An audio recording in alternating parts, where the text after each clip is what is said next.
Brian Kelly has come out and said that he is going to match. He and his wife, Packy, are starting the Kelly Family $1 Million Match Challenge. They will match contributions up to $1 million to the Football NIL Fund through LSU's collective Bayou Traditions through February the 5th. This is basically Brian Kelly saying, I'm going to take some of my money and use it to go buy some players. That's exactly what it is. It's basically one part of your business saying, hands in the sky, we can't get the job done. Somebody else take over some of this stuff because we can't get it done.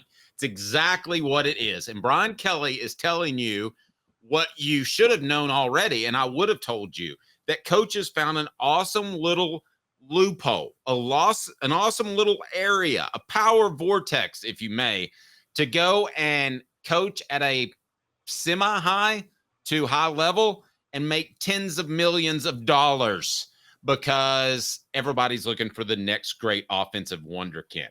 That's where they are right now. And Caleb, you're going to see a lot of these coaching prices where somebody just says, hey, I was mentioned in a discussion about a national championship one day a few years ago, so I need $10 million a year. Those days are over. I hope you got your money, but those days are over, and they need it. More of it needs to go to the players. I agree. And here's my question. Do you think LSU forced Brian Kelly to do this? Do you think they went to Brian Kelly and they're like, look, we need you to put up some of your own money. We've paid you a good bit. Absolutely. This is the same. This is the same thing as, that offensive coordinator isn't really getting the job done, or in the NFL, that quarterback isn't really getting the job done. This is your warning. This is the new warning. It's the same thing as getting rid of assistant coaches, changing up coordinators, whatever. Now, giving to the NIL fund is the same thing as the dreaded press conference of support. What did I tell you was going to happen in football, Dave? I said this about just a month ago. I said a Moneyball era was coming to college football, which was that I said there would be I didn't know the school that would do it. And LSU is like doing it in a workaround, but this is where college football's headed. There's going to be the school that realizes I don't really need that good of a coach. I can get a coach on the cheap and then use the rest of the money to buy talent. And then I'll have more talent than anybody, because what they're going to do is they're going to look at the recruiting rankings of the last 25 years. And they're going to say, you know what? Doesn't really matter who the coach is. It just matters who had the most talent. And they're going to say, you know what? Why don't I just promote old Joe Schmo to head coach? Give him about, $1 million a year, maybe, and then use the other $9 million that was set aside for his coaching and go buy the best team possible. Okay. Guys, that's going to come to college football. Here's what you don't do. You don't buy the best team possible because On3 says Joe Green is worth $20 million a year. You buy it because your own talent evaluator with you, their own eyeballs. They look at Joe Green and they say, I think he's about a 4.5 star in our mindset. Go ahead and go get him. And then he may end up peaking at that, or go get that 3-star that is easier to get, that's asking less for NIL. I think talent evaluation is where that ultimate squeaky wheel gets the grease. You've got to hit on those. You can't miss on as many offensive linemen as Tennessee has, arguably receivers as well. Caleb, Dave, I think that's where the squeaky wheel gets the grease. Dave, the first school that does this will have their pick of the litter of any player they want. When you have the pick of the litter, as Nick Saban did when he was at Alabama, as Kirby Smart does at Georgia, you and I both know this. Talent evaluation gets real easy. I've said for a while, the top talent, the top guys, you don't have to have an eye to know that they're good. It takes, my wife could look at them and be like, well, that guy can play football right there. I mean, honestly, it's not hard. You said that your kids aren't big football fans, right? No, I kind of lost them a little bit. I bet if you showed them videos of Derrick Henry in high school, they'd be like, oh, I bet he could play football. I don't think they'd have to look that hard. This is what the top guys are going to do. You're a Yankee fan. Dave, do the Yankees have to evaluate talent to go win a World Series? Or do they just have to make sure they buy guys? No, I think there's a finite amount of money, so I think they have to be right on those middle guys that they decide on to go after or not. So I think Tennessee has to be right on those middle guys. You don't want to waste a bunch of time helping a guy be a contributor to your program and he transfers after a year, right?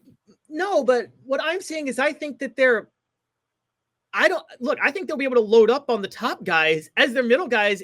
Some school's going to be able to do it.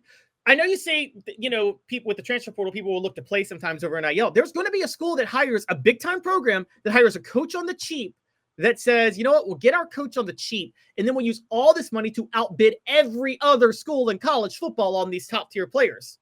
I mean, if a $10 million difference between schools is a huge advantage, and I'm talking you can get a $10 million difference. I think this is what LSU's doing is the start of that, because again, we've kind of figured out that LSU was a little bit behind the NIL curve. They're ahead of the coaching curve, behind the NIL curve as an athletic department. And I think they've kind of realized that. So I think they're forcing Brian Kelly to do this. I'm just shocked that they're basically saying, Brian Kelly, you got to pay these players yourself. I mean, back in the day, shady business dealings, I don't ever remember a coach coming out of his own pocket to buy a player. To you when they were cheating? I mean, I don't know. Where does some of that money come from? I can't tell you that I always wondered why they didn't pay themselves when they started getting over $2 million a year. I was like, well, that could change your football team. Why don't you just reinvest $500,000 of that, 25% of your income? That's true. You still have 1.5 million. You still got plenty of money to do whatever the heck you want. Aside from the morality of the NCAA. Well, and this is what's crazy about how times have changed. Brian Kelly's literally opening up a way to bribe players. Remember Mark Richt got in trouble because he took money out of his own pocket just to pay his assistants a little bit more about 10 years ago? I didn't remember him getting in trouble. I remember the Georgia got penalized for that. They actually got like secondary violations. How stupid is that? He's like, these are my assistants. I can't pay them a little bit more just for myself. Yeah, no, he got in a little bit of trouble for that. Brian Kelly should someone just said Jerry Pro. Brian Kelly should just troll. Brian Kelly should be like, I'm going to set up McDonald's bags, okay? And it's going to be for the players to come and take the cash they want. I'm pretty sure that's what he's doing, Caleb. So laugh it off there, funny boy, because if you watch any of the Cowboys games, you gotta wonder what they're doing. Well, Jerry Jones has been giving players money in basically McDonald's bags for 20 years, and they've never delivered for him. Well, nice. All right, getting back to my original question, and let me ask you this: how many programs right now, as of December 17th or December the 18th, or whenever you're watching this, have enough talent to win a championship? Just raw talent, brought to you in part by our good friends at Work Trucks. All about trucks, right truck, right place, right time. WorkTrucksLLC.com. Go to WorkTrucksLLC.com, and you've got to find the right work trucks.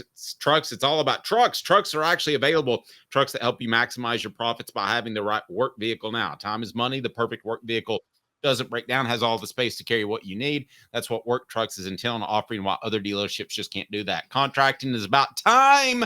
Work Trucks saves you time, the less back and forth trips, and trucks that pass the highest standards to be put to work. The process quick and easy when choosing a vehicle for Work Trucks. Cargo vans, utility body trucks with an app-hide work bodies installed. Pickup trucks of all sizes, anything special like cranes or dump trucks. Work Trucks supplies vehicles to people just like you and get you back on the road tomorrow. No dealership runaround. If you're a contractor, you need Work Trucks. WorkTrucksLLC.com, downtown Birmingham, and Clinton Highway in Knoxville. Proud supporters of the Vols. How many college football programs have enough talent to win a national championship right now, Caleb Calhoun? Oh, I still say 30 because there's so much parity. I say 30 because it does come down to coaching and chemistry. And so I'm getting a comment on the message board saying they don't think I get it because coaches these days need to exude leadership, manage the assistants, cater to the big boosters and all of that. And random cheap coaches can't do that. I get your point, Sam Kim, but the coach you just described is Lane Kiffin, and he's doing quite well in this environment.